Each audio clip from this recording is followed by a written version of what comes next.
PCOS ಅನ್ನು reverse ಮಾಡ್ಕೋಬೇಕು ಅಂತ OCP pills birth control pills ಅನ್ನು ನೀವು ಸೇವಿಸ್ತಾ ಇದ್ದಂತಹ ಪಕ್ಷದಲ್ಲಿ ಈ ವಿಡಿಯೋವನ್ನು ನೋಡಲೇಬೇಕು.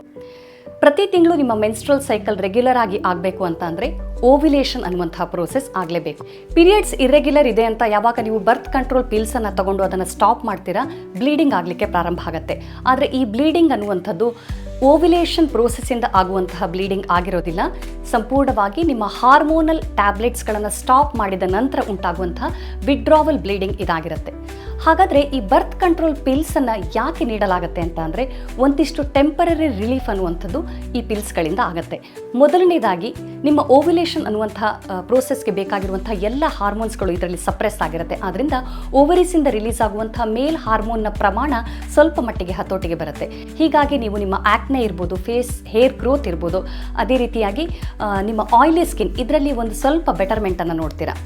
ಎರಡನೇದಾಗಿ ಬಹಳ ಸಮಯದಿಂದ ಬ್ಲೀಡಿಂಗ್ ಆಗದೇ ಇದ್ದಾಗ ನಿಮ್ಮ ಎಂಡೋಮೆಟ್ರಿಯಂ ಯೂಟ್ರಸ್ ಒಳಗಿರುವಂತಹ ಲೈನಿಂಗ್ ಬಹಳ ಥಿಕ್ ಆಗಲಿಕ್ಕೆ ಪ್ರಾರಂಭವಾಗುತ್ತೆ. ಅದನ್ನು ಹಾಗೆಯೇ ಬಿಟ್ಟ ಪಕ್ಷದಲ್ಲಿ ಎಂಡೋಮೆಟ್ರಿಯಂ ಹೈಪರ್ ಪ್ಲಾಸಿ ಆಗುತ್ತೆ. ಇದನ್ನು ಕಂಟ್ರೋಲ್ ಮಾಡಲಿಕ್ಕೆ ಈ ಪಿಲ್ಸನ್ನು ನೀಡಲಾಗುತ್ತೆ.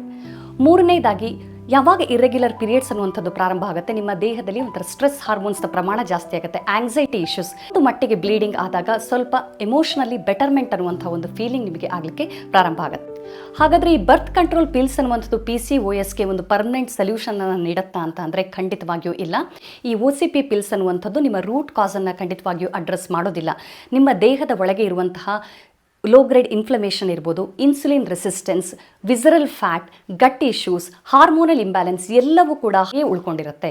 PCOS ಬಗೆಗಿನ ಸೈನ್ಸ್ ಎವಿಡೆನ್ಸ್ ಬೇಸ್ಡ್ ಇನ್ಫಾರ್ಮೇಷನ್ಗೋಸ್ಕರ ನನ್ನನ್ನು ಫಾಲೋ ಮಾಡಿ. ಈ ವಿಡಿಯೋ ನಿಮಗೆ ಇಷ್ಟ ಆದಲ್ಲಿ ಇದನ್ನು ಮತ್ತೊಬ್ಬರಿಗೂ ಕೂಡ ಶೇರ್ ಮಾಡಿ ಹಾಗೂ ಲೈಕ್ ಮಾಡಿ.